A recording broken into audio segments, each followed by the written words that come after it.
So, can I read your mind? I don't waste my time reading people's mind because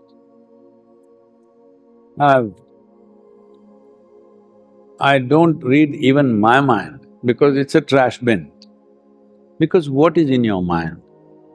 Do you have a choice what is in your mind?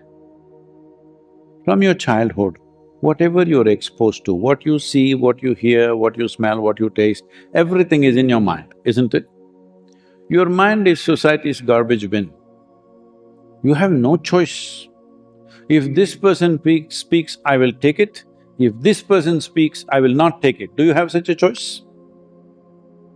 If I abuse you, you will remember it much more than if I say nice things to you, yes or no?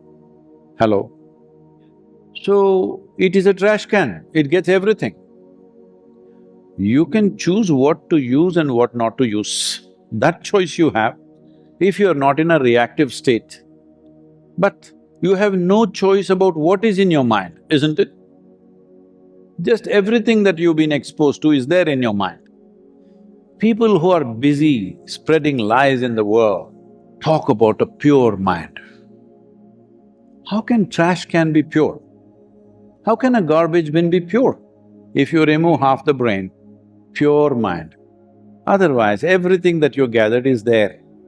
The choice of what to use and what not to use, that is your choice. Hello? That differentiate you from each other. One person chooses the right things, another person randomly chooses whatever, so accordingly your personalities get determined. But do you really have a choice what to contain in your mind? All the filth in the world is there in the mind, isn't it? You have no choice about what to hold in your mind. If you think, I should not hold this, only that will stay.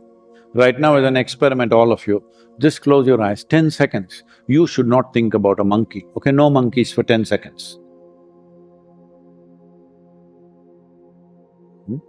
Only monkeys, isn't it? So I'm saying you don't have a choice.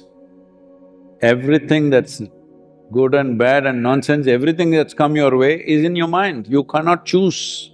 You cannot choose what to hold. You can only choose what to use. That choice also many people have lost. So don't talk about reading your mind. I don't want to walk through all that filth. Hello? I don't even go through my mind, forget about yours. But the basic question is something else, it's just I picked on something on the side. I must tell you this, I have initiated more people in the world whom I have never met than people that I have met. I have met a few million people, but I've initiated many times more people who have never met, they have never seen me, they have never know anything about me. Just if they were in a moment of absolute willingness, we won't miss the chance.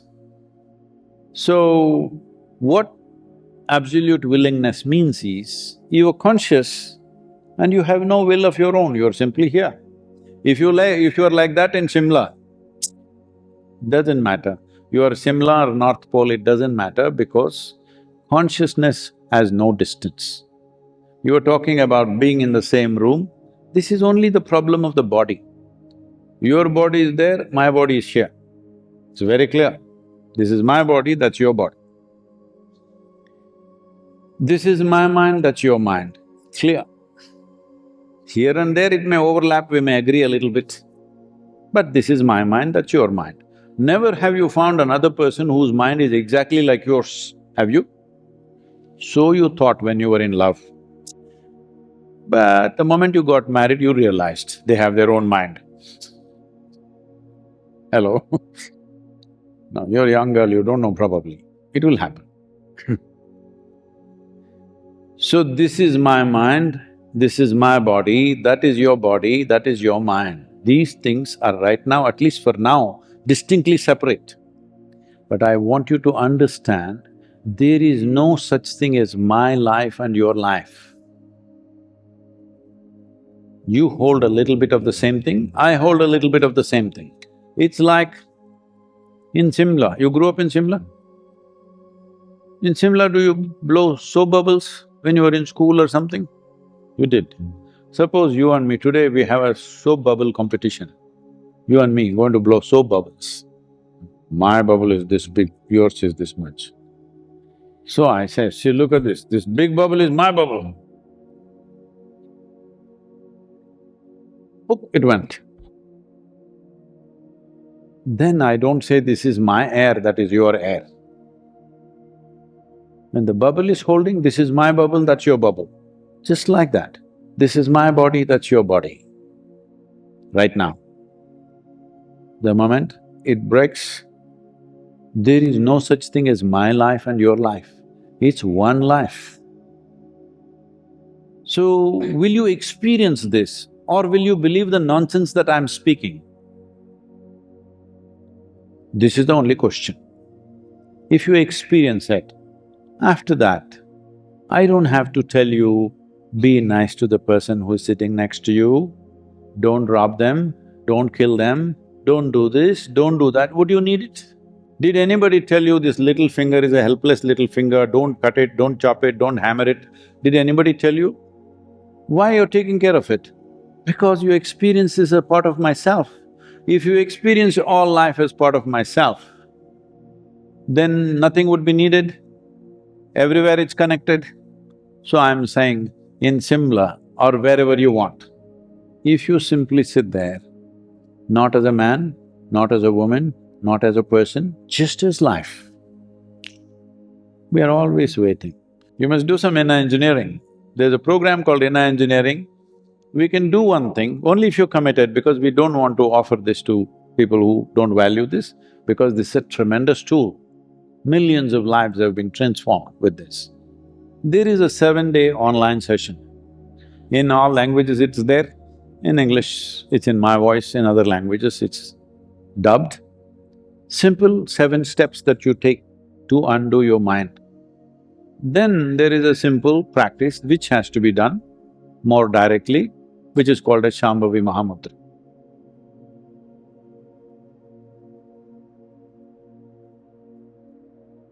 What it does is to you, if you sit here, your body is here, your mind is there, what is you is little away from these two things.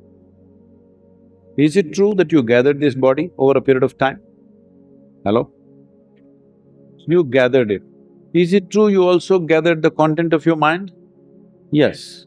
What you gather can be yours, can never ever be you, isn't it? Suddenly if I pick up this vessel and say, this is my vessel, you will think, Sadhguru has some problem, but everybody says he's wise, let us listen some more. After some time I will say, this is me. Then you'll say, let's go. The moment I say this is me, you know this is a case. But this is happening to you every day. Food comes in your plate, you say, this is my food. You eat it, and then you say, this is me. It's a case, isn't it? Hello? Hello? Case or no? The moment you believe what is not you as yourself, then you are on the pitch of madness. Your only comfort right now is, everybody is like this only. That's how it is in a madhouse. Only a doctor is crazy in the mental asylum, you know, others are all normal only. Yes. I'm saying, suppose you take these 2 fingers and start poking your eyeballs, we would think there is some ailment, isn't it? Hello? Yes or no? If you start hurting yourself, every day you take the sharpness of your mind and keep poking yourself, is there an ailment or no? That's all.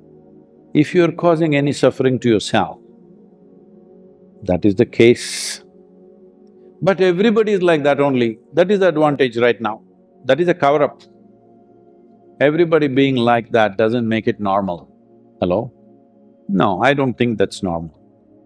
So if your normal life, even for one moment, will get you in Shimla. And what is that? 99,999. What is the frequency. No, without that frequency, we'll get you on the 100. Thank you. Thank you very much.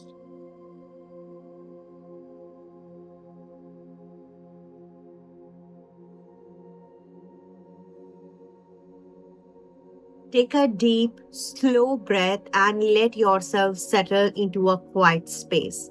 As you relax, imagine your mind as a vast open sky where clouds of thoughts drift by and there is an ample space for calm and clarity. Today, we explored a fascinating question. Can Sadhguru read your mind? This query opens up a world of wonder about the nature of our inner selves and the mysteries of human consciousness and the power of intuition. Think for a moment about the idea of mind reading. It not the literal sense but as a metaphor for deep connection and insight. Our minds are intricate, ever changing landscape full of thoughts, emotions, and dreams. Sometimes these thoughts can feel so deeply personal and hidden that they seem almost unreachable. Yet there is a quiet energy within us that goes beyond the mere surface of our everyday thinking. When you ponder whether someone can read your mind, consider that perhaps what is truly at work is an intuitive understanding, a subtle recognition of the inner pattern that shape who you are. Sadhguru's teachings invite us to look at our mind and curiosity and respect, urging us to explore the depths of our own awareness. And in doing so, we might discover that the mind, with all its complexity, is not a closed box but a dynamic space filled with infinite possibilities. Imagine that every thought you have is like a ripple on a pond.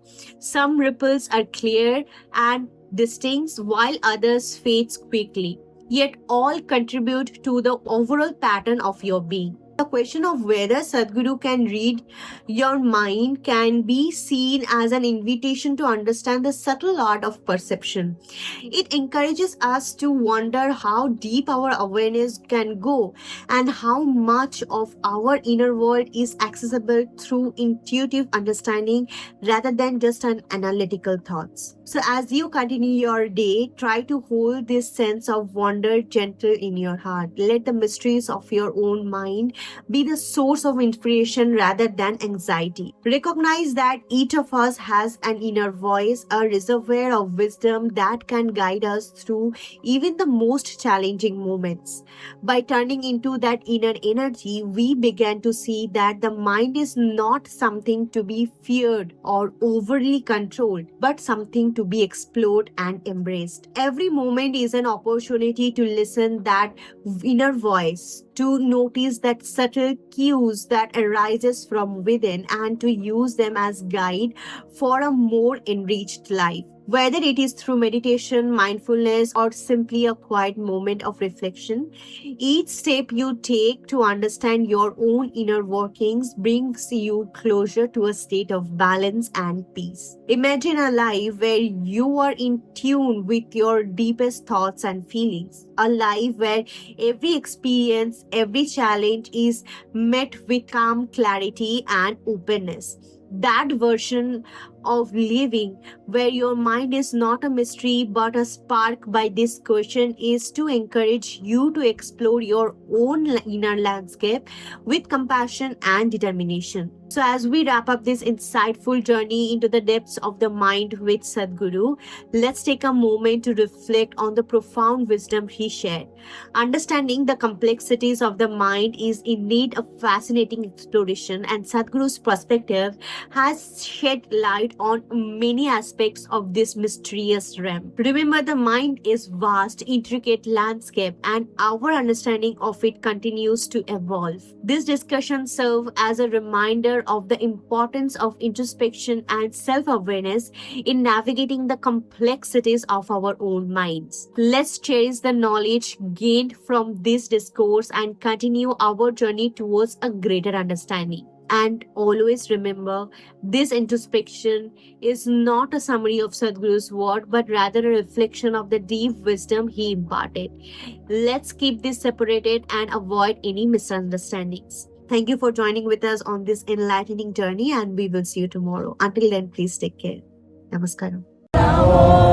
Chandrachud Shiv Shankar Parvati Ramana निनगे Namo Namo.